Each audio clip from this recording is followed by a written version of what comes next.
Bendiciones, hermanos, en esta noche. En esta semana, hermanos, en estos días, en estas semanas, en este mes, hemos estado hablando acerca de cómo Dios, a través del Salmo 23, cómo Dios, Él restaura nuestras vidas, restaura nuestras emociones dañadas. Vamos a estar viendo, ¿verdad? A través del Salmo 23, esa palabra del Señor, que cómo Él nos va a ayudar, cómo Él nos está ayudando y cómo Él nos ha ayudado en los momentos difíciles de nuestra vida.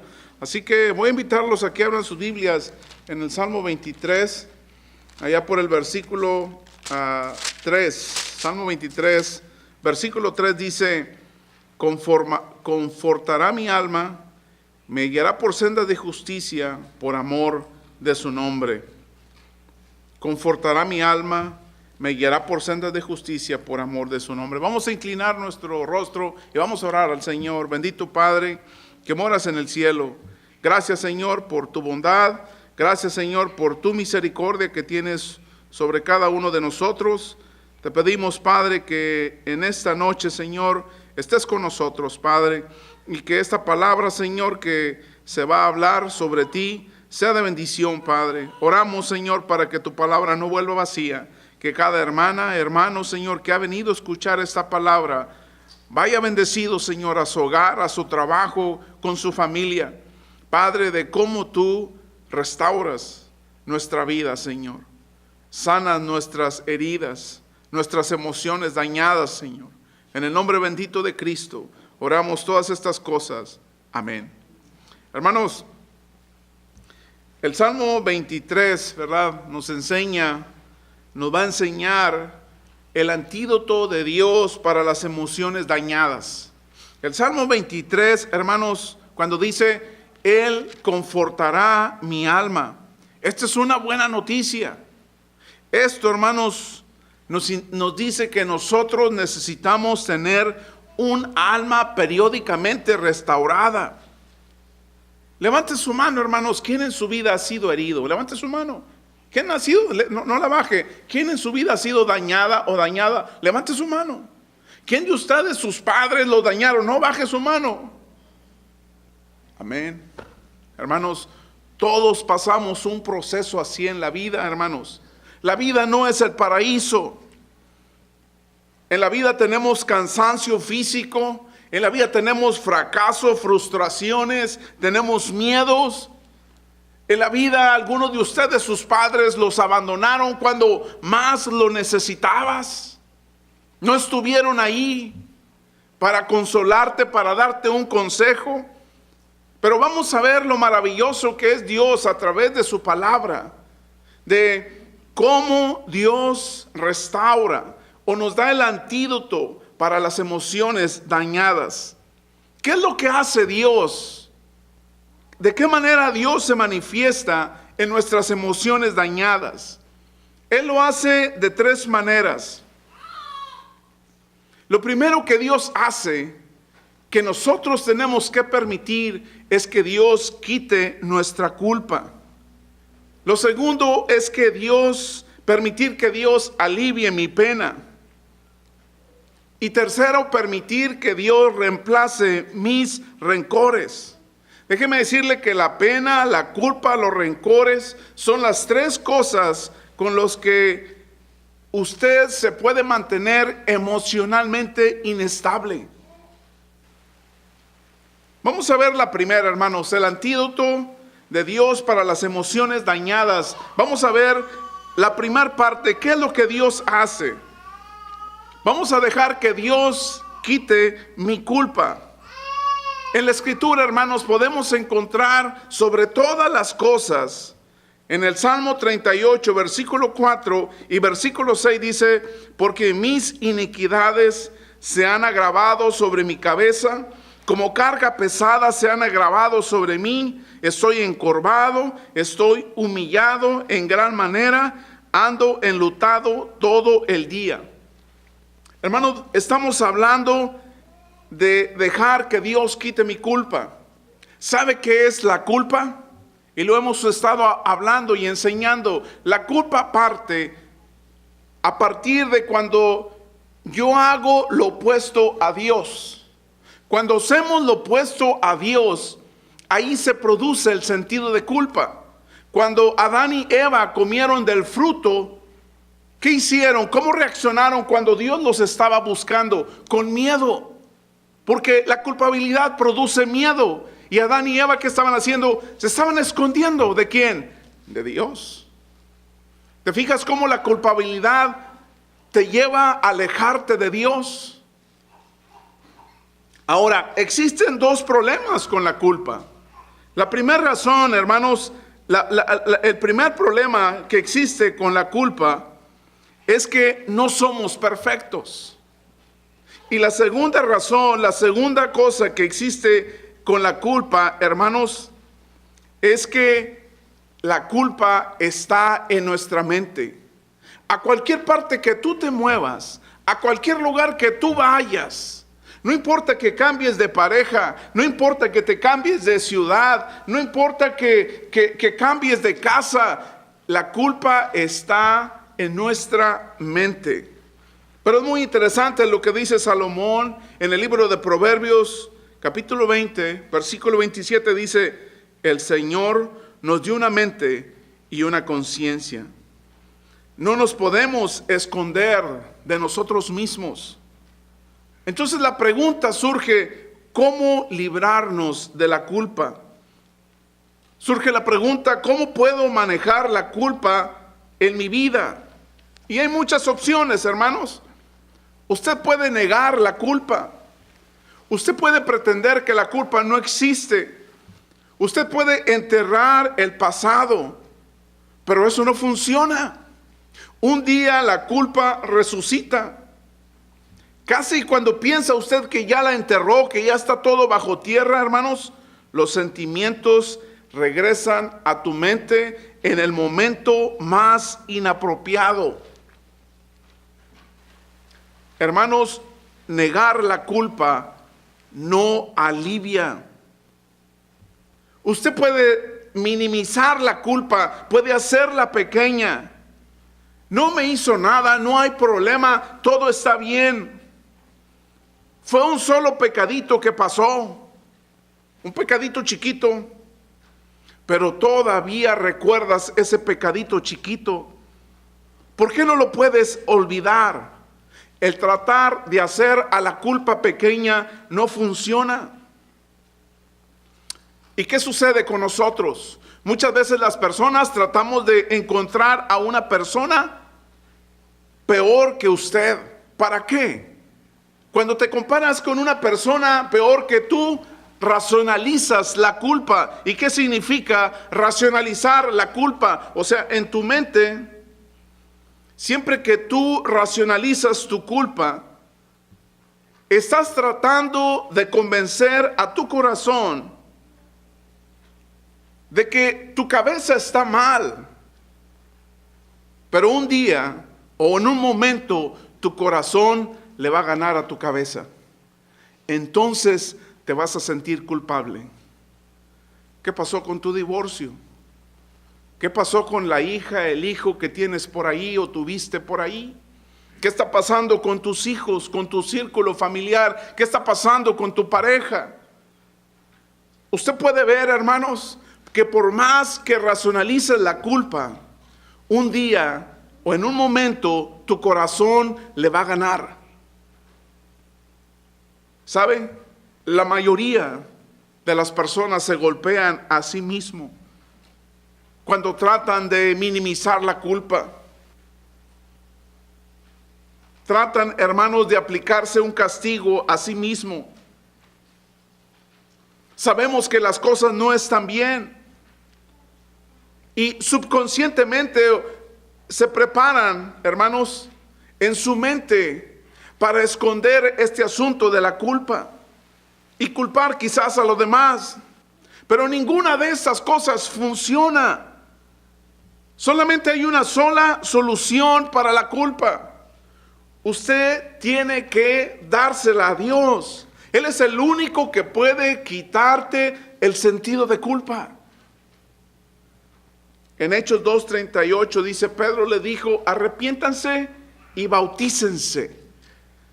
O sea, arrepentirse proviene de la palabra griega que metanoia, que quiere decir cambio de mente. Cambia de mente y bautízate. Entonces, dice la Escritura, vas a tener sanidad emocional, sanidad interna. Tus pecados te son perdonados y recibes el regalo del Espíritu Santo. Qué maravilloso es esto, hermanos.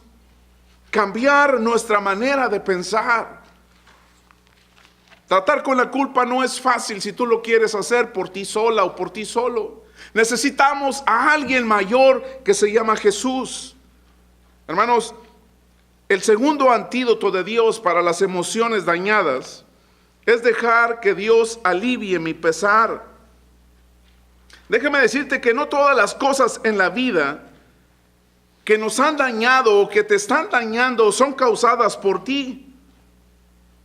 Algunas veces tienes dolor al ver a otras personas sufrir.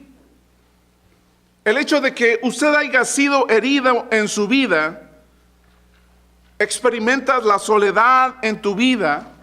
¿Por qué sucede esto? Si yo voy a la iglesia, yo leo, es simplemente, hermanos, porque vivimos en la tierra. Esta tierra no es el cielo. Esta tierra no es el cielo. Un día tú vas a experimentar soledad, otro día vas a experimentar un corazón quebrantado, algunos días vas a experimentar desesperación, algunos días vas a tener tristeza, pérdida o vas a tener pesadumbre. ¿Por qué? Porque vivimos en un mundo que no es perfecto, en un mundo que domina el pecado. Así que, hermanos, en el Salmo 31, si usted abre su Biblia, versículo 9, dice, ten misericordia de mí, oh Dios, porque estoy en angustia. Se han consumido de tristeza mis ojos, mi alma también y mi cuerpo. Esto es David, el que está escribiendo el Salmo 31, versículo 9. ¿Y sabe qué está escribiendo David aquí? ¿Qué podemos aprender? Es que David estaba familiarizado con el dolor. David sabía qué era el dolor. ¿Sabe? Algunas veces nos afligimos por nuestras propias acciones equivocadas. Cometemos o hacemos cosas tontas, cometemos errores. Hermanos, que estos problemas nos continúan siguiendo en nuestras vidas. Nos afligimos. En el libro de Segunda de Samuel, capítulo 12, versículo del 22 al 23, aquí vamos a encontrar algunos consejos que nos da David acerca del dolor. ¿Sabe qué había hecho David? David había cometido adulterio con Betsabé.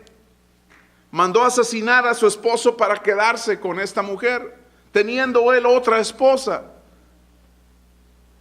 Acuérdese el sentido de culpa. Entonces, hermanos, Betsabé quedó embarazada por David. Y cuando nace este niño, nace enfermo. Y David se pone a orar. Vamos a ver aquí tres cosas que hizo David con el dolor. Ustedes levantaron su mano al principio, lo que ustedes han experimentado en sus vidas, pero ¿qué estás haciendo con el dolor? ¿Cómo estás manejando el dolor en tu vida? ¿Cómo has manejado el rechazo? ¿Cómo has manejado la hipocresía? ¿Cómo has manejado tu pasado? ¿Sigue contigo? ¿Te sigue el dolor en tu interior? Bueno, David hizo tres cosas aquí. ¿Qué hizo David con su dolor, con su pesar?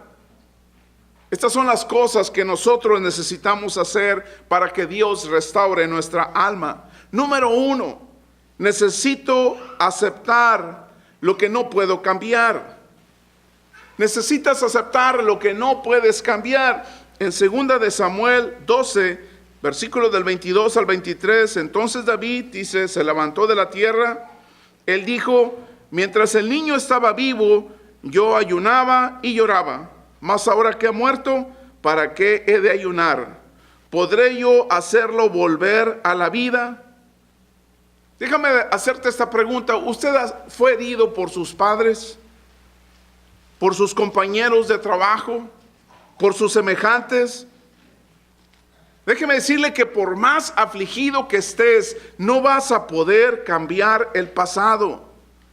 Déjeme decirle que el primer paso para la emoción, para la salud emocional o la sanidad, la restauración del alma, el primer paso que tiene que suceder en nuestra vida es la aceptación.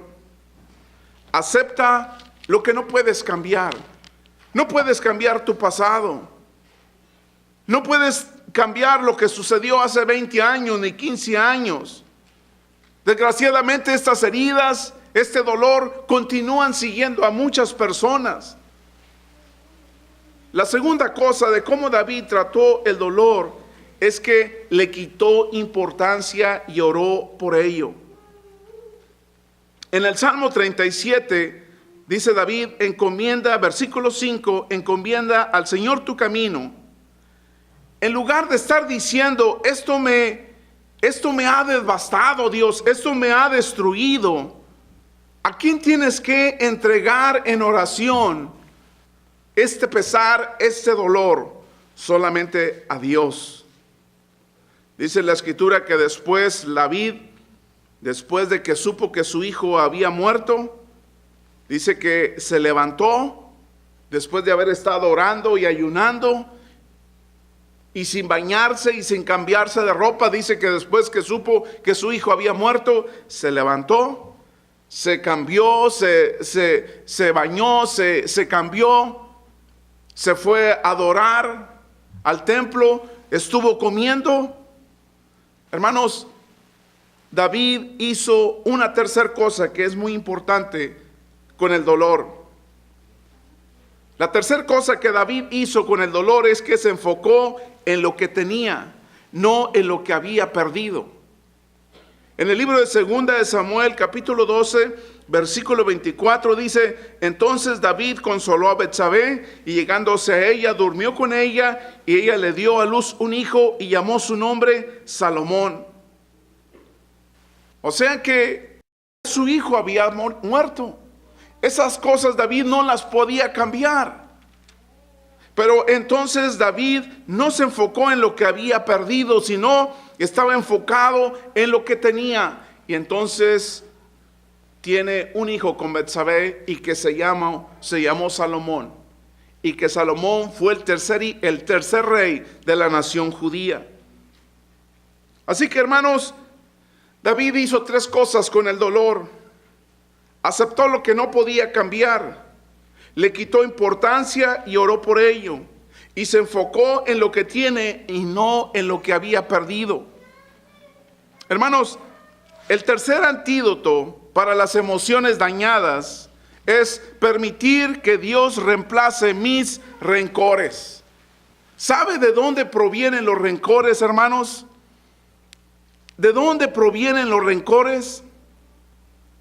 Provienen o se forman de otras personas que nos hacen daño, de otras personas que nos están haciendo daño. La gente te va a lastimar, algunas veces intencionalmente, algunas veces no, otras veces involuntariamente. De cualquier modo, déjeme decirle que estas cosas duelen. ¿Cómo usted está manejando? ¿Cómo usted está manejando el rencor en su vida? ¿Por qué dirección el rencor te está llevando? ¿Qué tienes que hacer con todas las heridas que tienes amontonadas? Toda la basura emocional que estás cargando. ¿Qué es lo que tienes que hacer? ¿Qué hago con eso, ministro? En Job capítulo 5, versículo 2 dice, es cierto que el necio lo mata la ira y al codicioso lo consume la envidia. ¿Por qué? Hermanos, el resentimiento nos hiere, nos mata. Hay personas que ni saben que tú tienes resentimiento con ellas. No se dan cuenta. Solamente tú sabes. Y tú estás apesumbrado por ese problema. Cada vez que tú repases ese rencor en tu vida, ese resentimiento en tu vida, esa herida, hermanos, vas a experimentar el dolor. Hay personas que ya están muertas, pero continúas con esos resentimientos en tu vida. Ya no están contigo, pero esos resentimientos se quedaron en tu mente. Esto es tonto. No debería de estar ahí. Aferrarse a las heridas solo te va a lastimar. ¿Qué está haciendo usted con sus rencores? ¿Le guarda rencores a las personas que te han herido? Fíjese lo que dice Pablo en Romanos capítulo 12, versículo 19. Dice: no os venguéis vosotros mismos, amados míos, sino dejad lugar a la ira de Dios, porque escrito está: mía es la venganza, yo pagaré, dice el Señor, debido al pecado en este mundo. Déjame decirle que la vida es injusta. Dios nunca dijo que la vida iba a ser justa. Esto es la tierra, esto no es el cielo. Hermanos, por eso es que sufrimos. Por eso es que usted puede ver que en el África hay niños que se están muriendo de hambre. Es el pecado en esta vida, hermanos, porque hay países que tienen sobreabundancia y porque hay países que completamente no tienen ni para comer, porque la vida no es justa. Aquí vivimos, hermanos, pero un día, hermanos, Dios va a llamar a los buenos y a los malos, a los criminales. Dios les va a llamar a los racistas. Dios les va a llamar a los violadores, a los asesinos, a los criminales, a los injustos.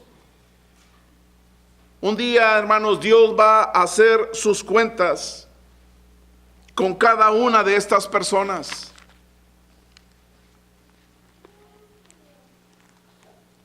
Déjeme decirle que Dios se especializó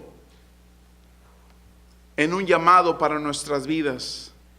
Y el llamado para nuestras vidas, Dios se especializa en volver a nacer. Que tú puedas volver a nacer de nuevo. Eso fue lo que Jesús le dijo a Nicodemo: si no nacieres del agua y del Espíritu, no puedes entrar al reino de Dios. Antes, hermanos, de hacer el canto de invitación, en el Salmo 42, David dice: ¿por qué está mi alma abatida? ¿Sabe qué quiere decir David con el alma abatida?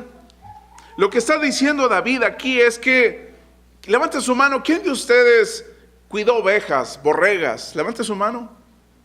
Nadie. Oh, sí, borregas, una persona. ¿Sabe qué dice este salmo? ¿Cómo se refiere? Un pastor entiende este concepto. Cuando una oveja se abate, ¿sabe qué hacen las ovejas? Cuando por accidente o por alguna razón la oveja se cae y queda tambaleando en su espalda, sus piernas se ponen rígidas. Y si usted no la mira como pastor de esta oveja, el estómago de la oveja se va a llenar de gas en sus intestinos y se van a endurecer y van a hacer presión a sus pulmones de tal manera que la oveja en horas muere de asfixia.